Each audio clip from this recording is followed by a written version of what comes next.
those who might have heard a bit about some of the future agenda insights when I was here a couple of years ago, what I'm going to be doing today is sort of taking the next step on from there. So I'm not going to be talking about macro trends that are happening in the world in terms of more people, less resources, etc. I'm going to be talking about the so what potentially for financial products, and maybe therefore some of these things that I'm going to suggest could be nudging into your space, challenging maybe some of your assumptions, hopefully confirming some of your strategies, and generally sort of taking that journey towards how things that are happening globally could impact different elements of what you do and what your customers are looking for.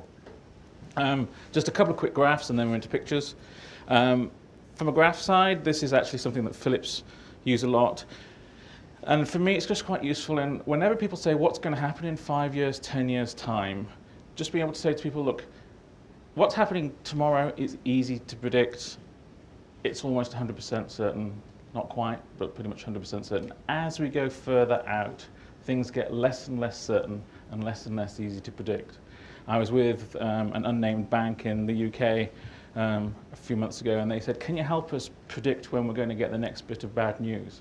And I was trying to sort of say, well, no, and nobody can. All we can do is anticipate. We can talk to people, we can try and become more informed about what potentially is going to happen, and we can try and anticipate the future, but nobody can predict the future. So what we're trying to do today is just sort of become more aware of what could happen as opposed to what necessarily is definitely happening. And then the second thing, and this is a diagram that Shell used a lot, there's a lot of things that are within your control because it's within your sector, and effectively tomorrow is an extrapolation of today, and it may be faster, it may be smaller, it may be bigger, whatever adjective you want to use.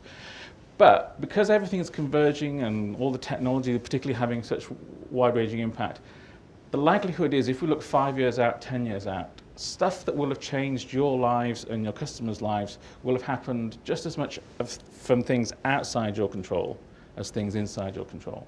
So what I'm trying to do today is really bring a little bit of the stuff that's happening out there and bringing it into your world to sort of maybe see how those two could collide, and therefore what sort of things people may be expecting or may be wanting. And then the last thing is, where's all this coming from? A couple of years ago we ran what became the world's largest open foresight program, by which we mean lots of chats with lots of people in lots of places.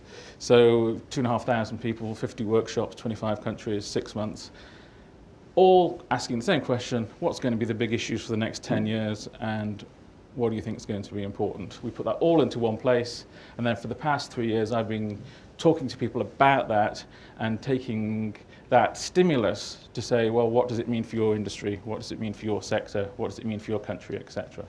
So although on the website there's all the details of that original program, today I'm actually going to sort of move on and say, well, if those 50 big things are happening in the world, what are some of the consequences and what are some of the implications as we move into the area of money and wealth? And I'm taking quite a broad view of what I see as money, as opposed to necessarily the view that some people may have as it has a dollar sign in front of it, or it's on a piece of paper or on a mobile phone.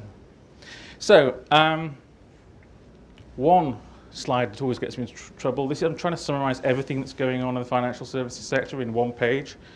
Right now it seems as if for a sector that's probably spent the last decade largely digitizing its old way of doing things and putting old processes online, there now seems to be a lot of things happening, whether it's across money payment, whether it's across wealth management, whether it's peer-to-peer, that are actually starting to change the business models and some of the things that are actually going on within the sector. So we seem to be at a cusp that everybody's got digitized, and now everybody's got that data. People are starting to say, well, what else can we do? What's different and what's new?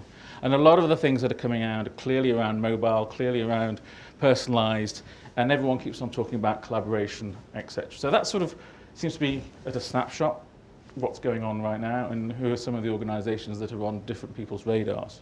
I think as we go forward, what I want to position today, and hence the question mark, because as I said, nothing's certain, is there seems to be maybe 4 or 5 new financial issues that could be cropping to the surface, But they're fundamentally driven by three main things that are happening at the moment. So I just briefly want to take you through how I see some of the things around aging, about the redefinition of wealth, and about customer control, but putting that all in the context of an increasingly networked world. That's just happens to be my LinkedIn network, and it changes the way I do stuff, and I'm sure it changes the way a lot of your customers and the way that you behave going forward. So taking those just one at a time.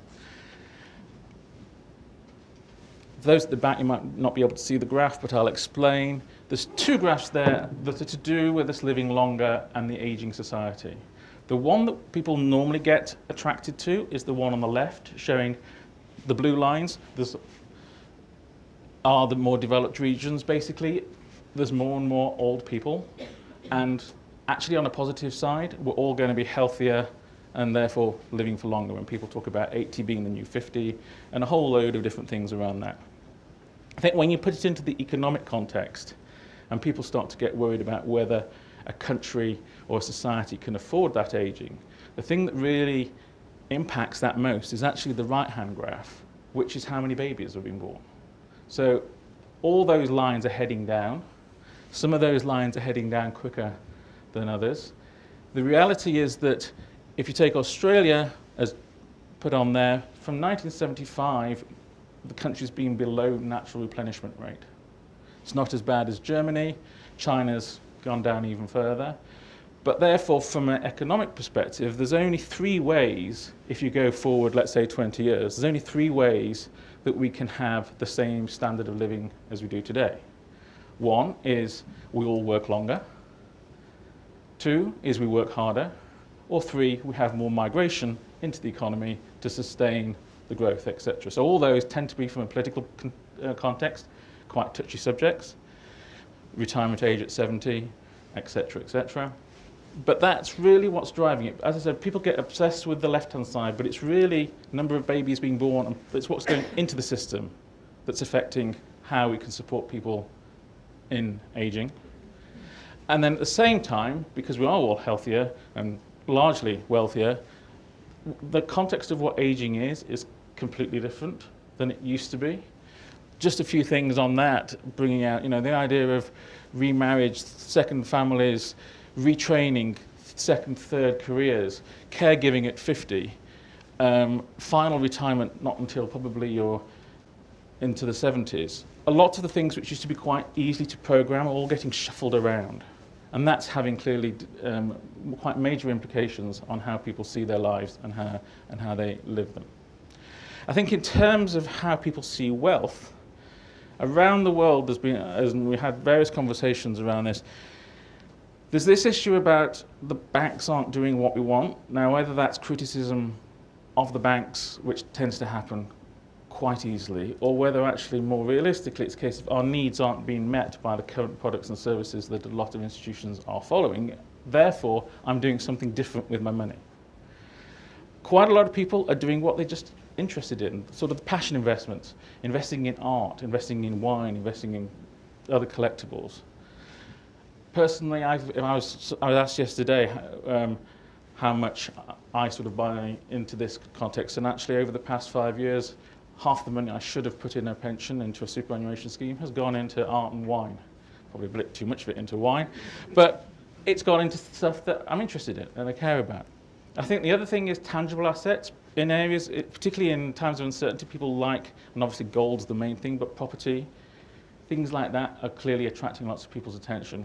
And then thirdly, and probably most significantly, people talk about the social network, but I think the family network is where people's financial priorities seem to come, particularly going back to what I said a few minutes ago.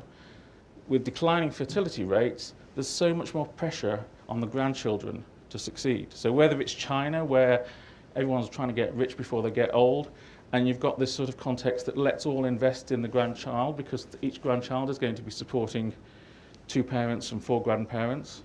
So the idea of actually what to do with your money to best preserve your health and your wealth in the future is probably get your child's education or your grandchild's education to be as good as possible. So there's a different context around what's best to do with the family wealth taking place. And this was just a diagram that was in the Financial Times a couple of months ago, which was just sort of saying, if you take the last 10 years, what's actually performed best? And clearly gold has got lots of attractions, but then after gold, it's actually things like classic cars, rare coins, stamps, art, wine, that have actually been growing at 200%, whereas the world stock markets have sort of been going at something between 50 and 70%. Equally well, in some parts of the world, property has been clearly outperforming. So with that sort of data in front of people, it's not surprising that people are changing the way in which they want to use the money that they do have. At the same time, and people keep on talking about it, but sometimes have problems understanding how it could impact, there's this whole issue about customer choice and customer control. We've gone into a society where people expect mass personalization. The reality is nobody can deliver mass personalization, but you probably can deliver apparent personalization. You can give people certain choices. And as long as those are the right choices that fit their world, they're going to go in that way. So the best example that people always talk about is Nike, with the Nike ID, where you can choose what color laces you want, where you want the logo and all that stuff. People think they're getting completely personalized shoes. They're only choosing 6 different things, but it doesn't matter because Nike charges 30% more for giving you those 6 different things and everybody's happy. Levi's started it all going with personalized jeans, and you're getting things like Starwood doing personalized travel for outbound Chinese tourists now. So this whole issue about people want something that's customized, but how do we deliver that at scale? There's lots of examples, and my M&Ms, the picture in the middle, is probably the most profitable one. The idea of having M&Ms with your name on, or with your kid's photo on, that is the world's most successful personalized product for the past 5 years. If you talk to Mars about how they came up with it, they said, well, it was a bit crazy. And have they come up with another one? No. It's a one-off. But somehow people are willing to pay about $20 for something they would normally pay $2 for because it's got their name on. Personalization, customization, really important in that context. So if we take those 3 things, which are obviously happening outside the space, and say how could they possibly play out in terms of some of the products and some of the changes that are going to take place within the financial industry. I'm just going to take you through 5 suggestions as to what these potentially could look like. So the first one, I think, and everyone talks about mobile, but some people don't understand just how big it is. The whole area of the mobile being the platform through which most stuff is done in the controlled world, and I say the controlled world because we're never going to be in a cashless society because you need the black economy to be serviced, and whether you're in the UK where 15% is effectively in the black grey market, or if you go to Greece where it's 65%, there is clearly a whole part of the world that's outside this conversation. But for those people who are in the system, mobile is big and mobile is having significant effect. And perhaps the most significant story of the past few years has been mobile payments in Africa, and particularly in Kenya, where a very, very simple text to transfer service called M-Pesa was started in Kenya. 70% of Kenya's GDP is now moved around by mobile phone.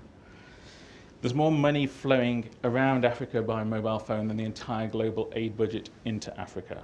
That's how successful it is. And as that includes repatriation of money from immigrants who are working outside, inevitably it's international. So that's there and that's happening, and you can read lots about that. I think if you talk about how much capability is now being put into the mobile, from a customer experience perspective, what lots of people are getting excited about are some of the things like this, which is in Korea, in the subway in Seoul. This is basically a piece of glass that sits between you and the train. So when the train's not there, up comes all the products that Tesco are offering for you to purchase. And instead of you actually going to a store, in the 2 minutes while you're waiting for the next train to come along, you just use your phone to say, I'll have that, and that. And 2 hours later, they're at home in your apartment. Ideal, taking your opportunity of lost time in a very effective, very simple way. The technology just works because they're just projecting what looks like a normal supermarket shelf, and the people are just going, I'll have 1 of those, 2 of those, 3 of those, etc. Nice and simple, but highly effective. I think as you go forward, the interesting thing for me is what companies can do with the information that people pick up about their mobile, and particularly the information that's sold by the mobile phone companies to other institutions. And at the moment, clearly, because of a privacy issue, it's largely aggregated data, but you can buy off the shelf all the information about the number of people in this room, your age profile, what networks you're on, which countries you're from, how much you're spending on X, how much you're spending on Y, where you've just come from, what type of phone you've got, what your spending profiles are like, etc., etc. All that information is available. And as that information becomes available as people walk into spaces, then clearly you can customize experiences in a totally different way. So the mobile, not just as a platform, but also as a way of effectively saying you are your SIM card, and therefore your identity becomes a commercial asset, allows people to do lots of different things. Totally different track. Lots of examples of people not wanting to buy stuff anymore, people wanting just to rent stuff. Clearly, photograph of French cycles. You get the same thing in London, in Marrakesh, you get it in Detroit, you get it in Shanghai. People wanting to borrow a bike for half an hour, rent it. Same thing with cars and Zipcar. And people say, okay, well, yeah, that's weird, that's just a little urban thing. How does that scale outside transport? Well, it scales quite significantly. If you talk to people like Samsung and other electronics companies, from a sustainability point of view, they've got to take all those products back and harvest all the rare metals out of them, etc. Technology is changing reasonably quickly, and most of us now store our data off the device. So actually, far better for them to rent us a laptop, rent us a tablet for 3 years, and then take it back, than it is for us to actually buy that in the first place. BMW are asking their supply chain, can we rent the steel off you for 15 years? You'll be getting it back after 15 years. We want a different relationship there. And actually, as you go forward, other than a few things, and people argue that it's basically memories and books, people don't necessarily want to own stuff. Accessing stuff, whether it's for the night because it's a nice cocktail dress, or whether it's for 3 years because you're a student and you need a washing machine, actually that's fine. You don't need to buy stuff. So there's a big implication there. We don't need loans, we don't need savings products for people to save up to buy stuff. We need to switch the underlying capital resources to make sure that renting becomes the new norm. Another area is people often ask what's happening in the military world that's migrating over into the commercial world. Clearly lots of stuff from the past 10 years for monitoring what's going on in Iran, in Iraq, in Afghanistan and all that stuff. A lot of that military stuff is now not just coming into the commercial world, it's here. The same software is being used for far more interesting, on one level, context about using real-time data and real-time information about people, about what they're doing, what they're saying, etc. And as you bring it into the commercial world, the opportunity to dynamically change real-time the price of things is having a big impact. Again, it's in transport where it's happening first. You're getting charged when your mobile phone gets on and off the train. You don't buy a ticket. It's when your mobile is on the train that charging starts. You can then start to have, instead of just 2 price points a day of off-peak and peak, you can have 20. And the intelligence can sort of say, don't catch this train, catch the next one. It'll save you $15. It'll only take you 10 minutes later, and there's a payback. The interesting thing is how we can use the information that's available to change people's behaviors. At the moment, it's largely quite crude. There are certain companies who will charge you more online if you access the website with a Mac than if you access it with a PC.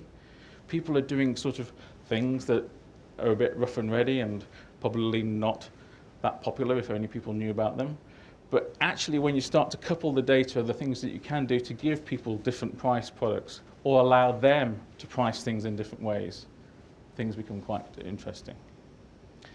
And then sort of going back to where I started a little bit with the aging perspective, for about the past 10 years, people keep on saying to me, oh, there's a different financial product out there. There is a financial product that connects you throughout your life. And people will be saying, yeah.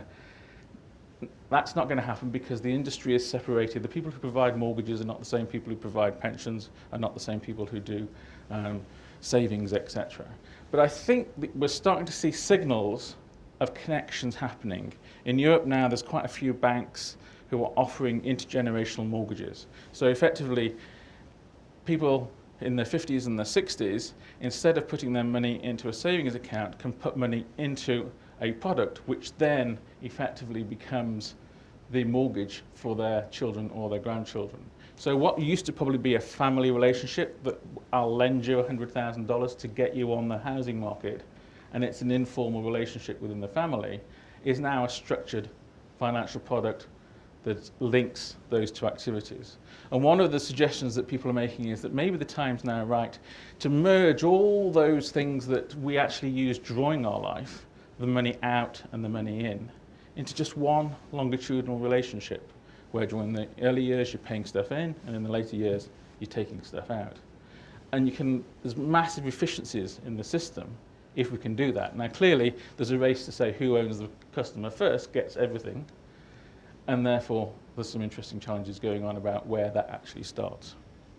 And then lastly, there was a few comments yesterday about things like Bitcoin. The idea of currencies that are not official currencies is really building up momentum.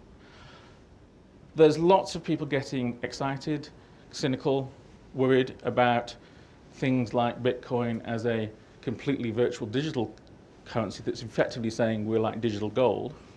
There's lots of people, whether it's Facebook, Google, PayPal, who are increasingly trying to take credits that they create to become tradable assets between people.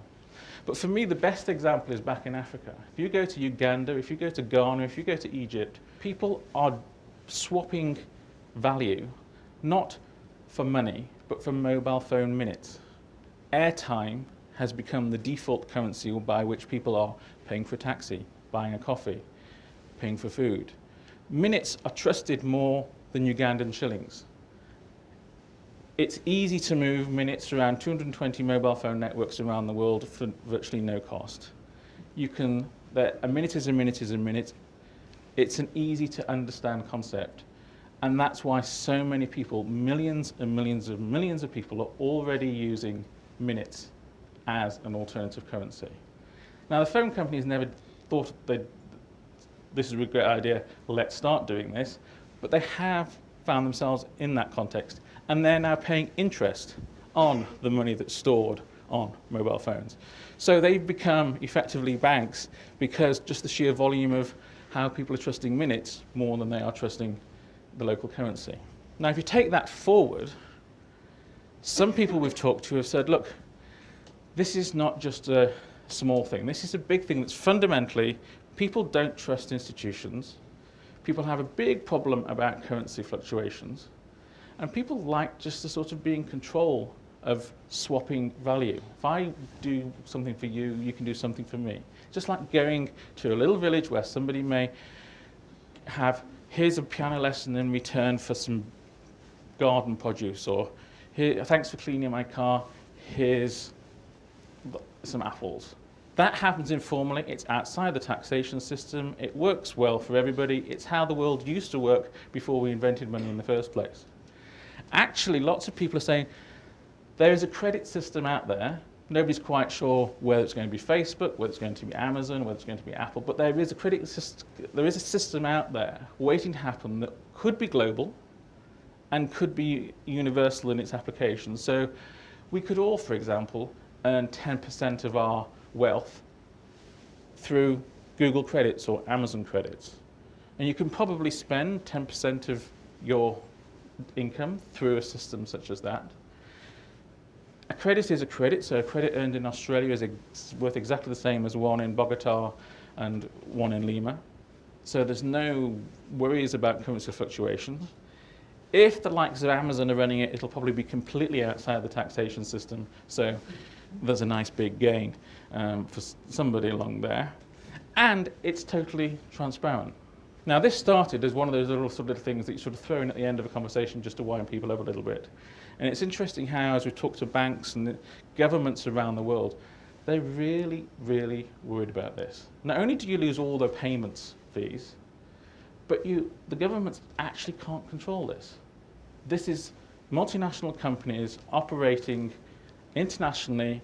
They're already very efficient about where they move their money around. They can be very efficient about where they put other people's money, which isn't money anyway. It's just a credit sitting in a server somewhere in a tax-free jurisdiction.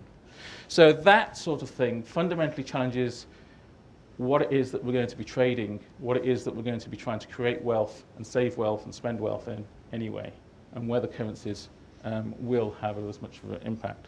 So as I said, that was quick whiz through.